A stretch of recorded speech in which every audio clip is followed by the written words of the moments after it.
How's it going, everyone? Thank you all so much for watching Weather with Sim again. I hope you guys have all had a great weekend out there, and I hope you guys are all having a great start to your new week.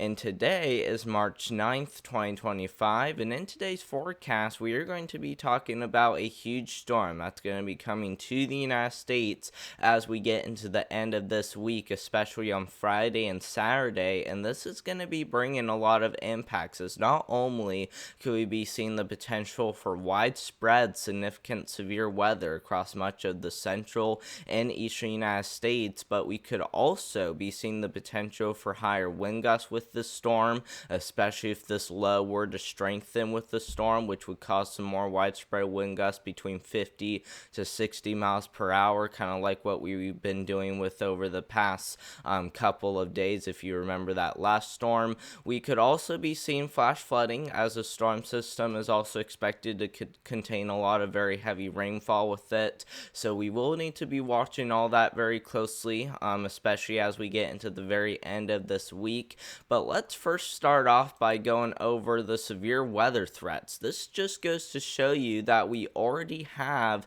a rare day 6 outlook from the Storm Prediction Center. This goes for Friday into Saturday, as this includes parts there of the Midwest, even over there into a little bit there the Ohio Valley, especially areas like Paducah, Evansville, even over there into Memphis. You guys will likely be at risk for severe weather. Same with you guys over there in Des Moines, Iowa.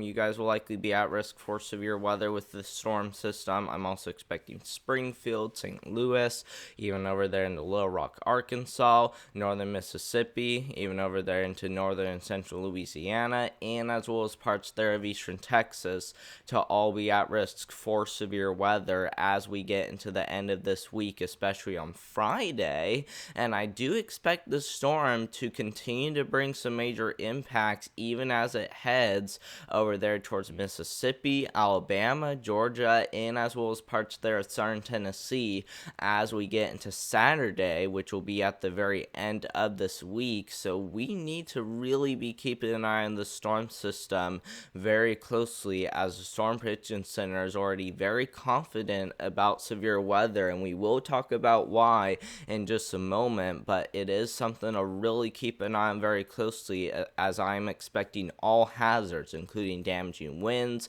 large hail, and even some strong tornadoes also look possible with the storm system, so we will need to be watching it very closely.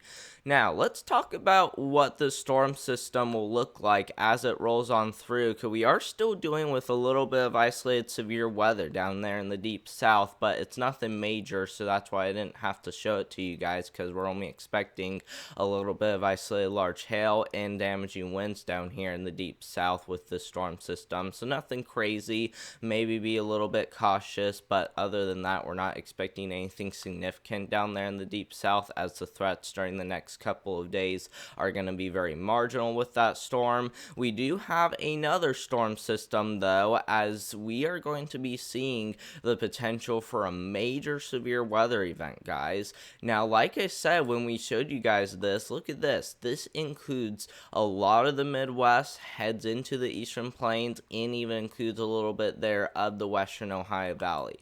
And look at this, really showing the potential for severe weather by showing that dark green right there. And once again, even expected to contain some very, very heavy rainfall as it pushes on in here. That will continue through parts there of the Ohio Valley by the time we get into Saturday or Friday night and into Saturday morning, rather. I think this is where we're going to be seeing our biggest chances for severe weather, is Friday night and into Saturday morning, before the southern part of that system continues.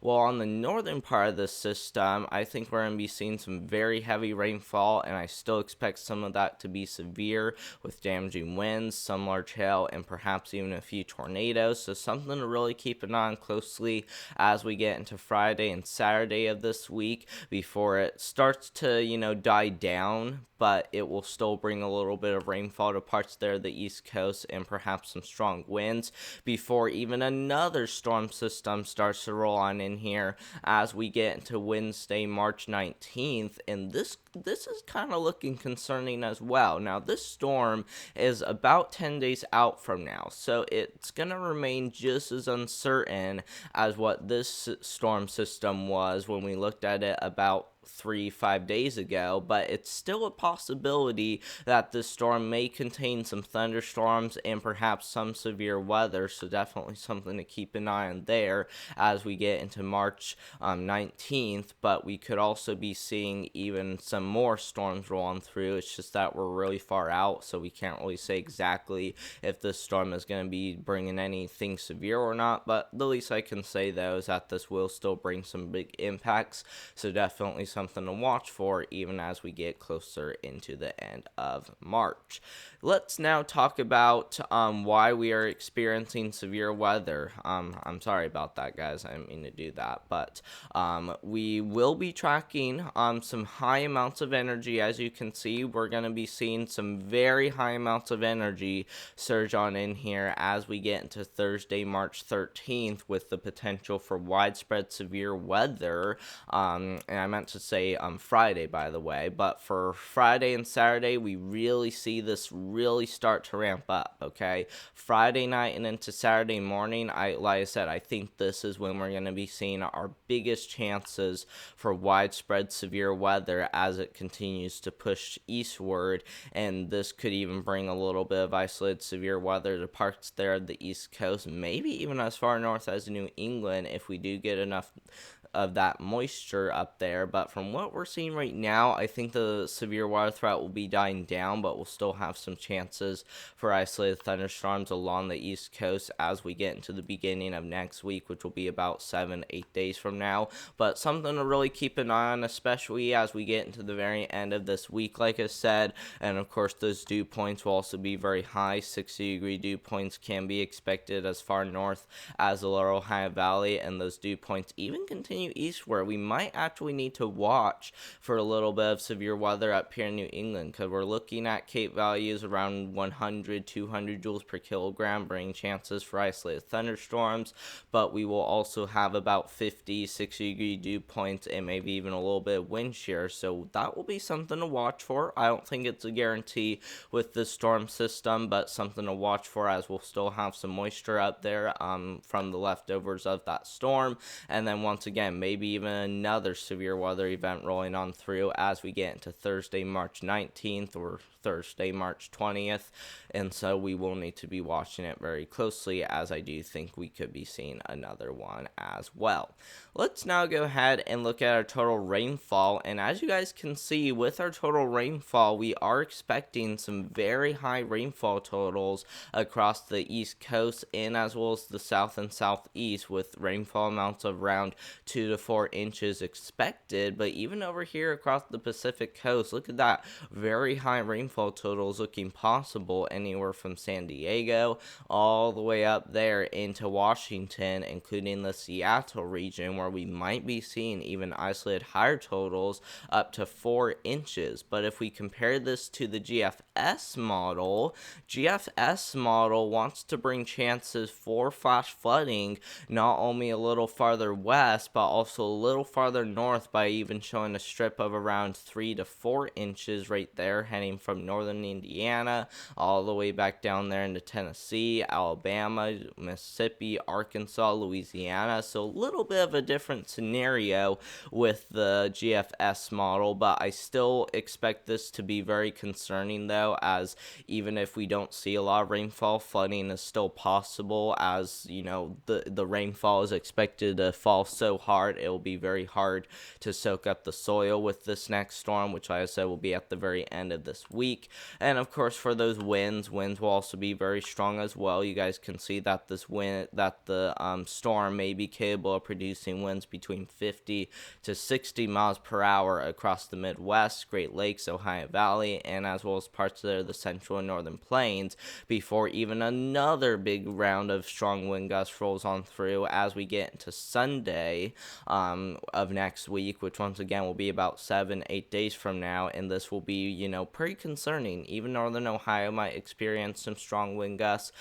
Eastern Tennessee may experience some strong wind gusts. Eastern Kentucky right there, so something to really be watching closely there for, and then maybe even another big shot of wind gusts as we get into March 19th, March 17th, just somewhere around that time frame. Like I said, we don't really know for sure, but just somewhere around that time frame, some more rounds of winds do appear possible, but still too far out to really tell what's going to happen as we get closer into the end of March.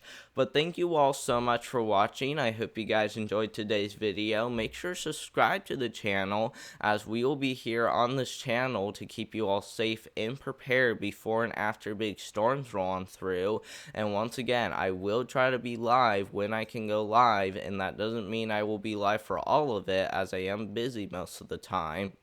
But when I do have time for going live, I definitely will go live. So consider clicking all notifications, as you guys will have a channel to keep you all safe and informed. And of course, make sure to also share this video with friends, family, or anyone who you know on social media. Not only does that help out the channel a lot, but I really do appreciate the support. And I hope you guys all have a great rest of your Sunday out there, and as well as a great start to your work week.